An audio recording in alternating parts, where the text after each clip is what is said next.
ये एक चेयर में का हमारा कभी कभी ख़राब हो जाता है, जिसको हम हाइड्रोलिक प्रेशर वगैरह भी कहते हैं। ये सेम जैसे कि अभी मेरा एक ख़राब हो रखा है। मैं दुकान पे पता करने गया तो इसका रेट कम से कम 350 से 500 रुपये का मिल रहा था नया, और ये रिपेयर नहीं होता उनका कहना था। इसके अंदर जो चीज़ थी वो ये चीज़ थी, और ये चीज़ जो है ये टूट गई है। तो ये चीज़ तो मार्केट में मिली नहीं मेरे को कहीं पर भी। दुकानदार का कहना था कि चाइना का प्रोडक्ट है तो इसलिए रिपेयर नहीं होता। अब पता नहीं झूठ है या सच है। मैं एक जुगाड़ करने जा रहा हूँ। तो सबसे पहले हम इसको खोलते हैं।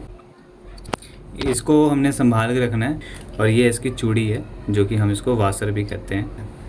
मगर जब हम इसको ऐसे निकालते हैं, जब मैंने इसको निकाला था तो ये चीज़ मेरे को अंदर से टूटी हुई गिरी हुई थी। तो इसके जगह हम जुगाड़ यूज़ करने वाले हैं छोटा सा, वो है एक हम ये नट ले लेंगे जो कि करीब इतने थिकनेस की होनी चाहिए। थोड़ा सा 19-20 का फ़र्क है, ये लूज होने से बचाएगा। तो और एक छोटा सा अगर आपको चूड़ी मिल जाए जो इसमें आके ऐसे अटक जाए, वो एक ले लेंगे।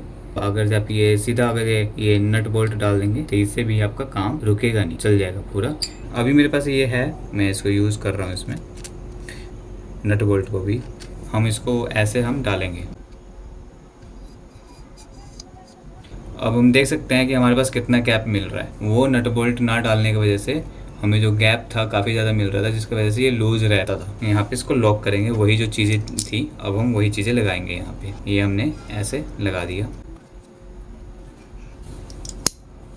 ये आप देख सकते हैं बिल्कुल लग चुका है, और बिल्कुल भी लूज़ नहीं है। तो पहले गैप मिल रहा था वो गैप नहीं मिल रहा है, बिल्कुल टाइट हो चुका है। बट अब हम देखते हैं ये क्या सक्सेसफुल हुआ कि नहीं।